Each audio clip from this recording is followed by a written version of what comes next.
This video includes my picks for the best 3 books to learn about hip-hop history. The 3 books that I will review will be Black Noise by Trisha Rose, Ed Piskor's Hip Hop Family Tree, and Jeff Chang's Can't Stop, Won't Stop. All 3 books give you a perfect understanding of the who, what, when, where, why, all of the main figures responsible for the evolution of hip-hop, the conditions that allowed hip-hop to expand, as well as 1970s New York City. The only book that really addresses the connection between African and African American culture would be Black Noise. The book that I placed at 3 is Black Noise by Trisha Rose, and I placed it at 3 because it's a scholarly sociological look. So if you're looking for something that's more educational, scholarly, using sources and footnotes, this is the book for you. The author does the best job out of these 3 linking African and African American culture to hip hop, as well as looking at the interconnectedness between race, class, gender, and the role that all 3 elements play in the evolution of hip hop. Here we have the table of contents for Black Noise, and the author arguing that the decline of the South Bronx, urban America, as one of the contributing factors for the evolution of hip hop, different forms of storytelling within the Black community, movies like Dolomite, as well as the work of Millie Jackson, an R&B singer. And the author embeds lyrics throughout the text of the book. In various chapters, you will see different lyrics used to support the author's arguments. As we continue analyzing the book, the author argues that hip-hop is a spiritual vessel, one that can connect with different groups of people from different backgrounds. The author uses the phrase US-based cultural imperialism, which is a historical reference. So if you're going to pick up this book, keep that in mind, that you have to have a little bit of understanding of American history as well as African history, as the author starts to use terms like Afro-diasporic, and that is a reference to the exodus from Africa during slavery, where Africans were sent to Central, North, and South America. The author does a great job of tracing the evolution of hip-hop and connecting it to other music styles. In this section, we're looking at the post-World War II period and looking at rock and roll, things like the Barbershop Quartet. And the author continues to make connections to other styles of music, rhythm and blues, linking jazz to de facto racial segregation. And the point here is linking jazz to the circumstances that are experienced by the African American community in the United States. And the author then makes a connection between jazz to blues to rap. And again, the point here is that the experience of African Americans in the United States is what is motivating or contributing to what's being in the music, in this case jazz, and then jazz to blues and blues to rap, as the author indicates down here. Toward the middle of the book, the author addresses some of the historiography of the evolution of hip-hop, looking at the South Bronx, in particular the poverty of the South Bronx, which was caused by policies like benign neglect, as well as the development of the Cross Bronx Expressway, which divided the Bronx into 2 sections. The author writes, "The message was loud and clear. To be stuck here was to be lost." Eventually, movies would be made about the poverty of the South Bronx. One in particular would be Fort Apache, The Bronx. And the blackout of 1977 would potentially create an opportunity for people to get out of poverty, as stores were looted during the blackout, leading to a situation where equipment was obtained and numerous crews and rap groups emerged as a result of access to this new stolen technology. The book also focuses on the 5 elements of hip-hop.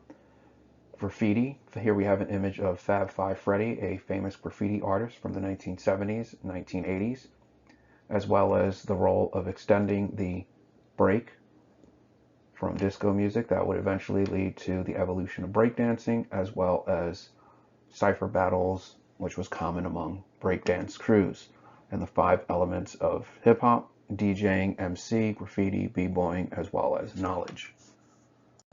Towards the end of the book, the author looks at sampling and some of the copyright issues that would emerge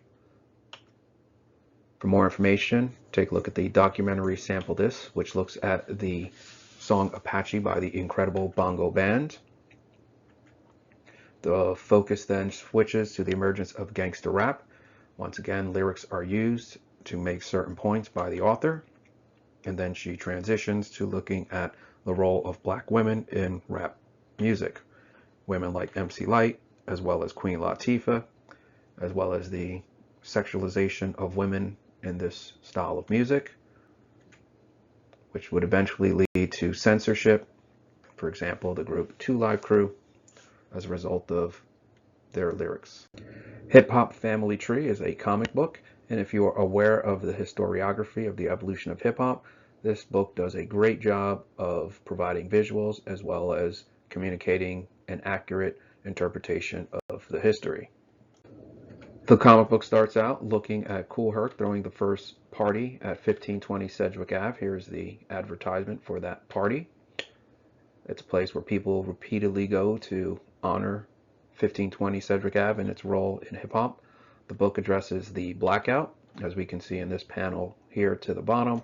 The individuals carrying some DJ equipment looting during the 1977 blackout of New York City. And you would see numerous crews emerge. Here we have an image of a block party that's taking place where crews are battling.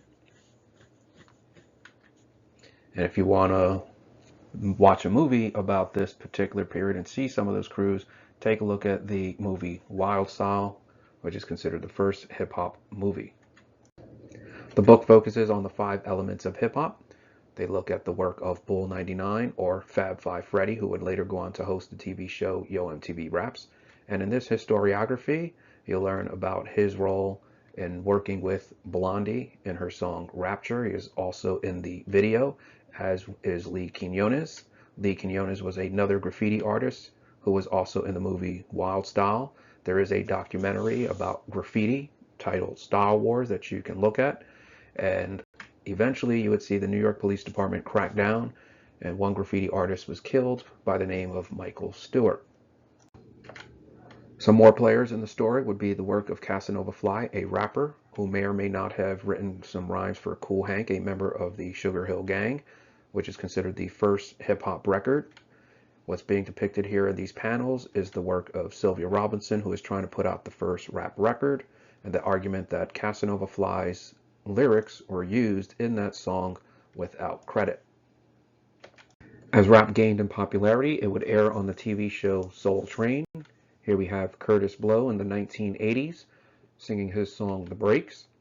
The book then transitions to the nightclub CBGB's, which was a club known to play punk music.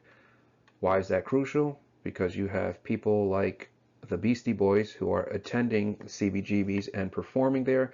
They would later go on to create rap music as well.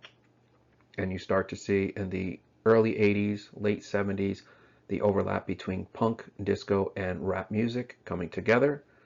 And we've already referenced Fab 5 Freddy and Blondie with her song Rapture. And here they are with Flash, another DJ. And here we have the panel depicting that friendship between Fab 5 Freddy and Blondie, the lead singer of the song Rapture, who would go on to rap in the last verse, showing the influence of Fab 5 Freddy as well as rap music in her music. As we get to the end of Volume 1, we are left with rap music being portrayed on the TV show 2020, which is where rap is going to go mainstream. There are 12 issues for Hip Hop Family Tree, and they cover the entire evolution of hip hop, and they focus on breakdancing, graffiti, rap, all of the elements of hip hop. And it definitely is an accurate history, so if you're looking for something fun, this would be the choice that I would make. Jeff Chang's Can't Stop, Won't Stop is an easy read, not as challenging as Black Noise, but definitely is a scholarly piece as well, but definitely easier to read than Black Noise, and it covers the entire history, starting with New York City, also transitions to some of the influential movies. And as I mentioned already, it is an easy read. Here we have the chapters. Babylon is Burning, a reference to the South Bronx. Planet Rock, some of the music that would evolve, and then how rap transitioned to some sort of politically conscious message.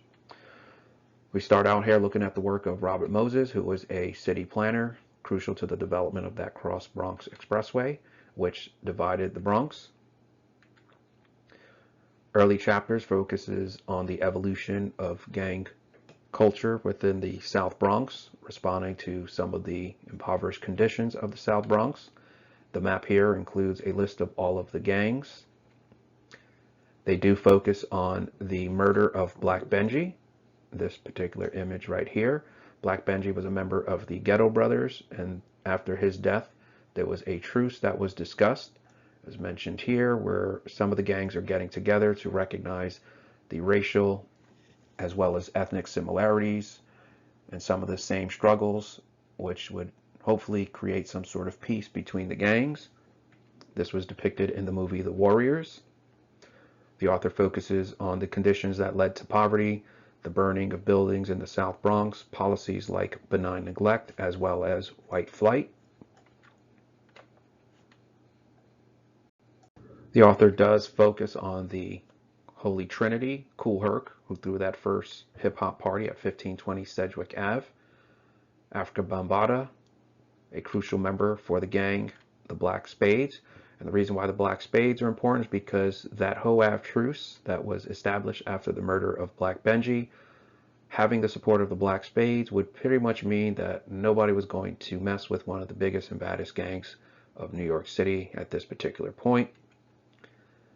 Here we have that 1971 Peace Treaty, and what this treaty is going to do is allow people from different neighborhoods to travel back and forth to different neighborhoods, something that was uncommon before that truce. And then eventually you would see the exposure of graffiti, of rap music, competition, as well as breakdancing competition. Pretty much what's happening here is replacing the fighting with another form of expression, either the rap music, the graffiti, or the breakdancing. They also do focus on the work of Flash, breakdancing, and the breakdancing that could only take place once that truce was established. That way people from different parts of the town can go to different areas without fear of being in rival gang territory. Toward the middle and end of the book, we get some information about Rapture and the punk movement and its overlap with rap music as well as disco.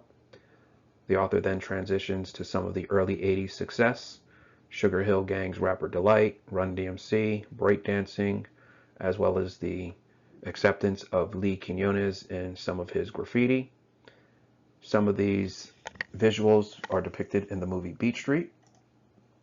And then you start to look at rap transitioning to having some sort of political voice, political conscious rap films that would go on to also further make such points about discrimination and the evolution of rap into that political consciousness with groups like Public Enemy, X-Clan, and Stetsasonic with their song Africa. Towards the end of the book, we see gangster rap and the violence that gangster rap depicted, which then became a target by Congress and people upset about the use of gangster rap and its influence on society, as well as the song's self-destruction and We're All in the Same Gang, which were positive messages trying to challenge gangster rap and its influence within this genre of music as well as society.